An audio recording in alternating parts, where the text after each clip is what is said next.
Oi pessoal, tudo bem com vocês?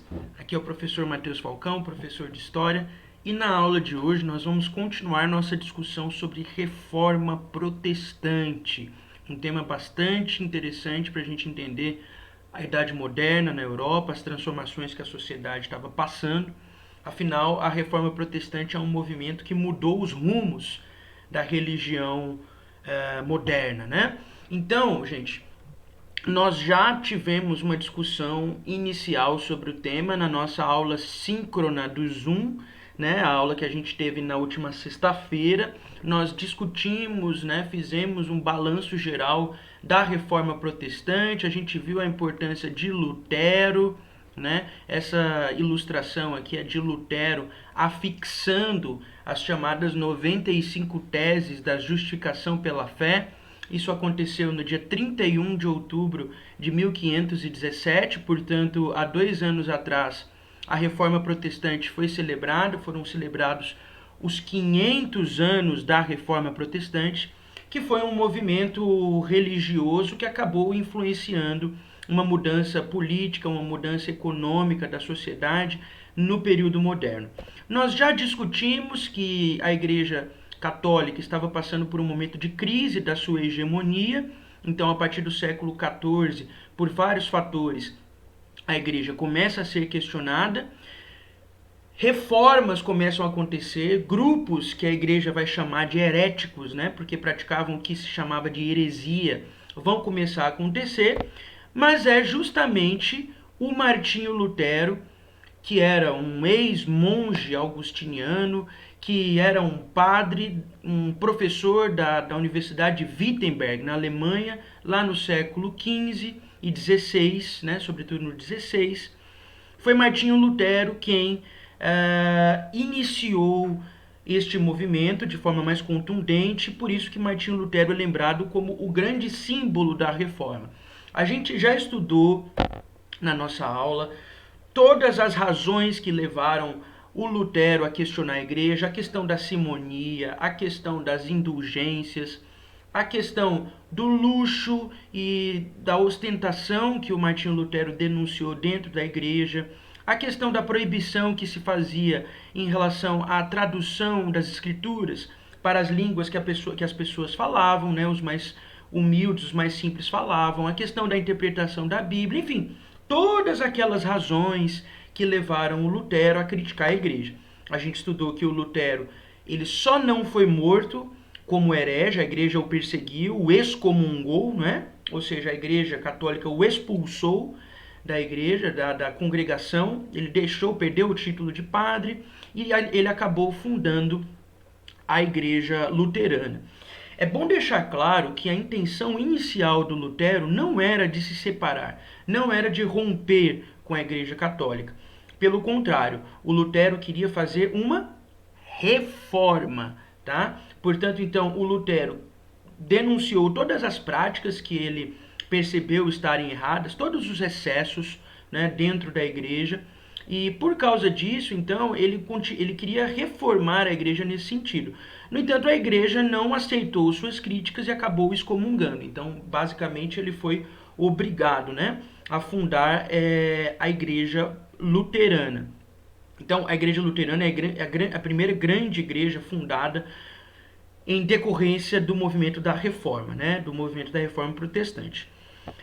A grande crítica do Lutero, né, vai estar... O grande detalhe do pensamento luterano vai estar na doutrina da chamada justificação pela fé, que o Lutero formula, né, percebe essa questão da justificação pela fé a partir da leitura dos textos paulinos, né, das epístolas, das cartas escritas por São Paulo na Bíblia, né, os livros escritos por Paulo, né, pelo apóstolo Paulo. Livros como Colossenses, né, como outros textos, como Gálatas, Efésios, onde o apóstolo Paulo diz em vários momentos que a salvação ela é pela graça, a justificação, ou seja, o perdão dos pecados, ela é pela fé, né? E aí a partir do pensamento luterano vão vir aí as chamadas 5 solas da reforma protestante. Então, naquele documento das 95 teses, o Lutero deixa claro alguns aspectos que vão ser importantes dentro dessa lógica da justificação pela fé. A palavra sola em latim quer dizer somente, né? Então eram 5 solas da Reforma Protestante. Sola Scriptura, ou seja, somente a Escritura deve ser seguida, somente a Bíblia. Sola Gratia, somente a graça salva, né, o pecador. Solus Christus, somente Cristo. Sola Fide, somente a fé, né, em latim. E soli Deo Gloria, né, a glória seja dada somente a Deus. E aí fazendo uma crítica, no caso, a toda a estrutura eclesiástica da Igreja Católica à época em relação ao poder do Papa, né, etc e tal. E é bom deixar claro também que esses excessos que a igreja cometia, que nós discutimos, como a questão das indulgências, simonia, né, tudo mais, hoje a Igreja Católica, a instituição católica, reconhece essas práticas erradas. Vários papas atuais, né, como o Papa Francisco, por exemplo, que é o Papa atual, ele pediu desculpa, né? A Igreja Católica fez o que a gente chama de meia-culpa, né? A Igreja reconheceu a culpa dela nesse período lá do século XVI, mas isso hoje, na época, não, né? Por isso que gerou todo esse movimento, né? Toda essa quebra neste período do século XVI, tá? Então, por isso que o Lutero foi tão importante para a história, porque ele começa um novo ciclo, né? A Reforma Protestante começa este novo período onde várias igrejas serão fundadas, sendo a Igreja Luterana a primeira. Mas o Lutero não é o único reformador.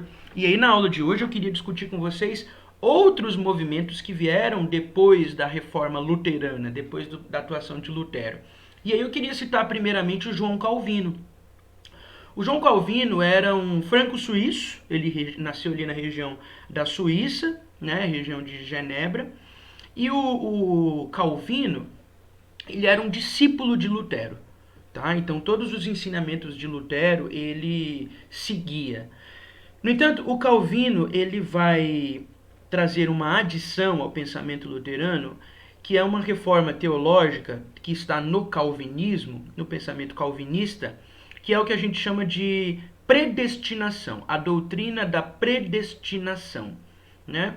O que é a doutrina da predestinação? Esta doutrina, ela versa sobre a soberania de Deus. Então, para o pensamento calvinista, Deus ele é soberano. E ele é tão soberano que no alto da sua soberania, ele predestina, pré é antes, né? Então, neste pensamento calvinista, nós, seres humanos, nós, em relação à nossa salvação ou perdição, nós já estamos predestinados. Neste sentido, Deus predestina alguns a serem salvos e outros não, né? Essa é a lógica da predestinação calvinista. Portanto, se você já está predestinado a ser salvo, não há nada que você possa fazer para mudar isso, né? Então, assim, de modo geral, hoje, né, as outras doutrinas, as outras denominações religiosas, elas, e aí é o pensamento que na teologia se chama de arminianismo, né? E aí tem um grande debate, né, no pensamento protestante entre o calvinismo e o arminianismo, porque o arminianismo ele vai trazer a lógica do chamado livre-arbítrio.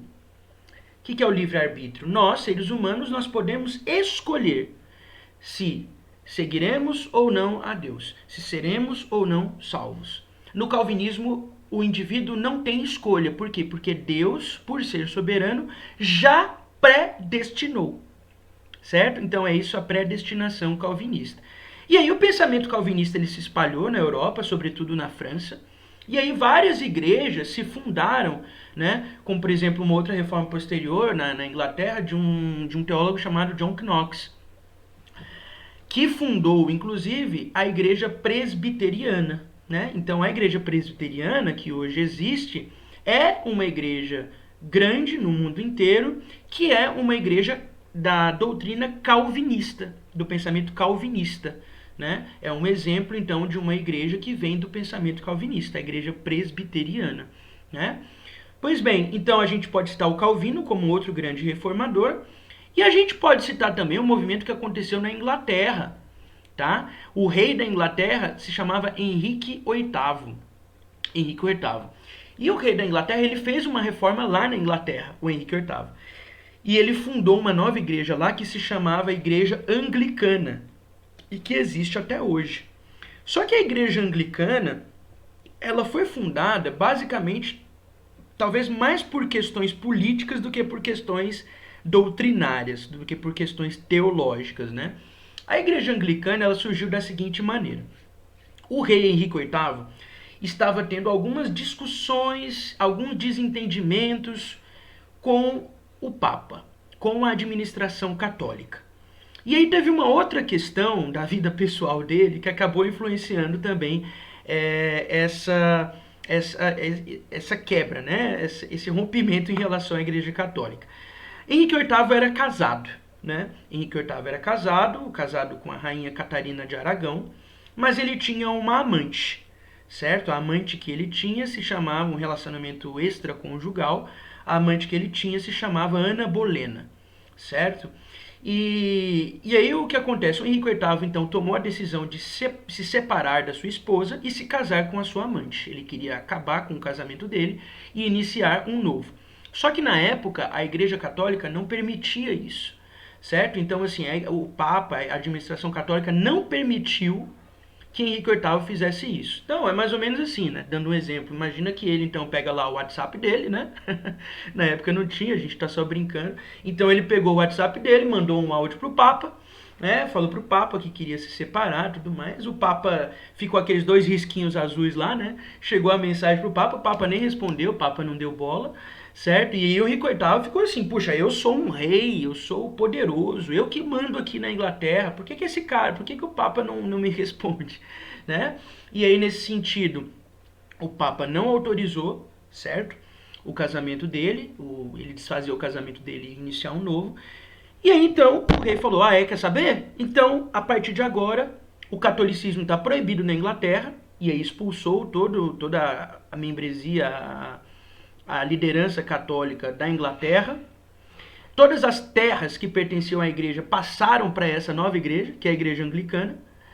E a Igreja Anglicana veio nesse ímpeto de transformação religiosa, né?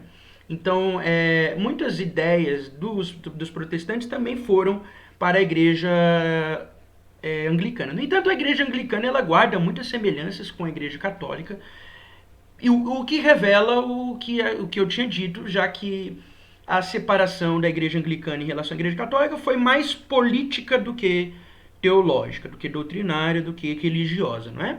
E aí o chefe, o líder da Igreja Anglicana passou a ser o próprio rei.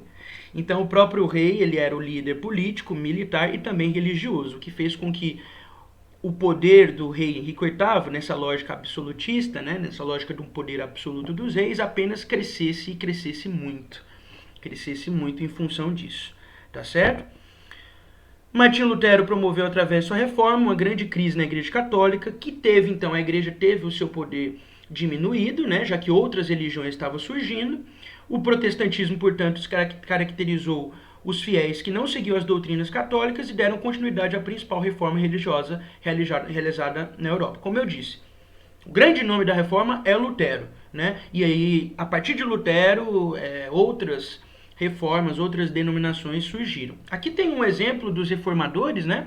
Lutero, o maior deles, Calvino em Genebra, na Suíça, e Zwinglio também, que vai seguir, Ulrico Zwinglio, que vai seguir a lógica do Calvino, tá? Então vem o calvinismo, o movimento reformado.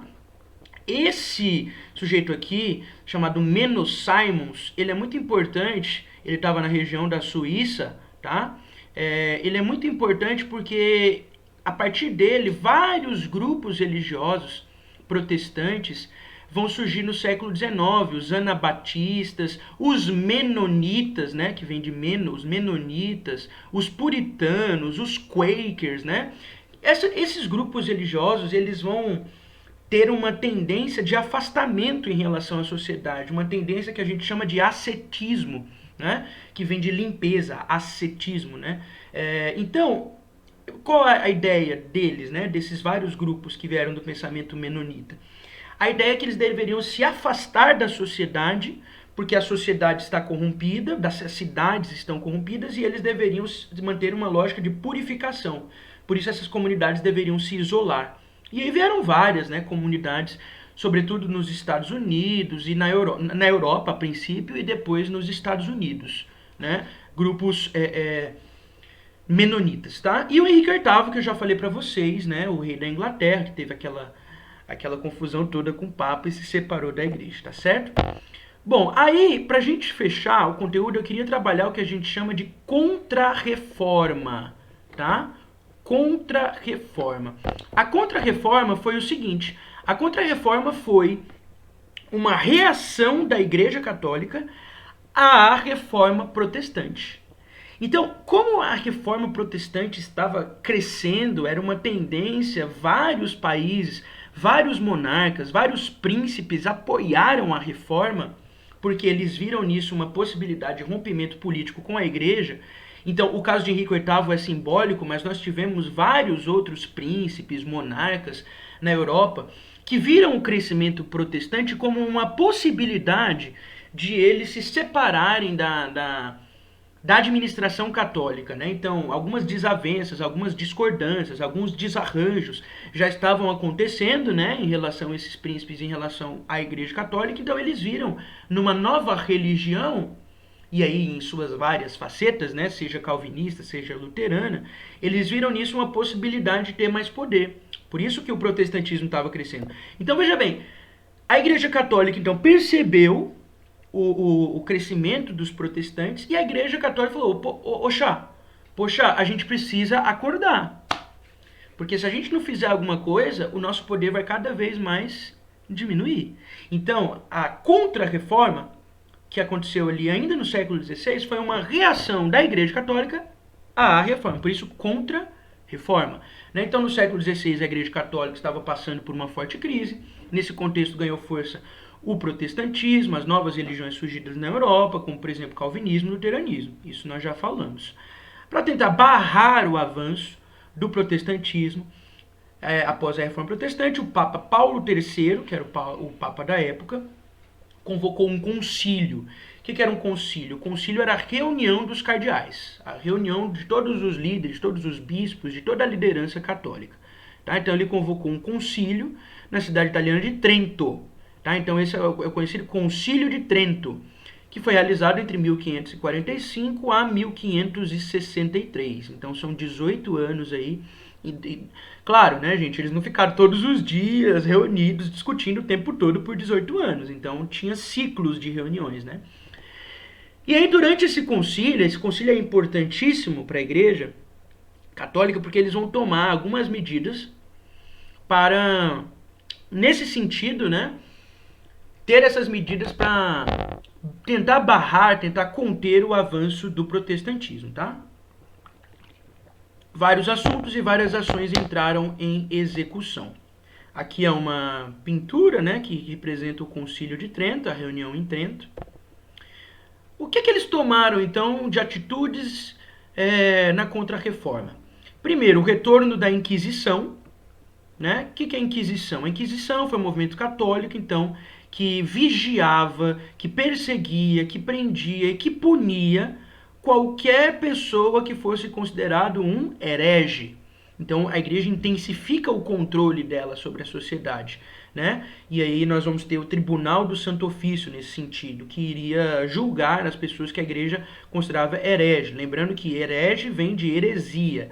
Heresia era o que a igreja dizia de qualquer pensamento, qualquer doutrina, qualquer ideia que fosse contrária às ideias centrais da igreja. Ou seja, qualquer um que discordasse da igreja era um herege. A igreja assim o chamava. Segundo, a criação do chamado Index Librorium Prohibitorium, né, que é uma expressão em latim, quer dizer índice de livros proibidos.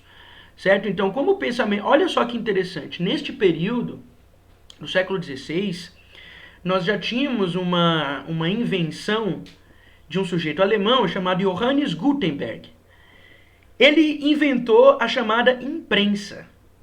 O que era a imprensa? A imprensa de tipos móveis. Antes dessa invenção, que aconteceu no século XVI, século XV para XVI, os livros eles eram todos feitos à mão. Já imaginou?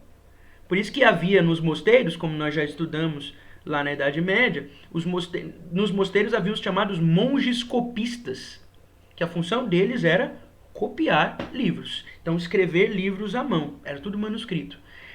Essa invenção do Gutenberg, ela revolucionou, certo? Revolucionou a sociedade porque ele criou, então, uma geringonça enorme, né? Era bem rústica, mas os tipos, ou seja, as letras, as fontes, as letras, elas eram em metal. Então, as pessoas encaixavam as letrinhas, assim, né? Todas em metal. E aí, depois, essas letras com tinta, elas eram o quê? Prensadas.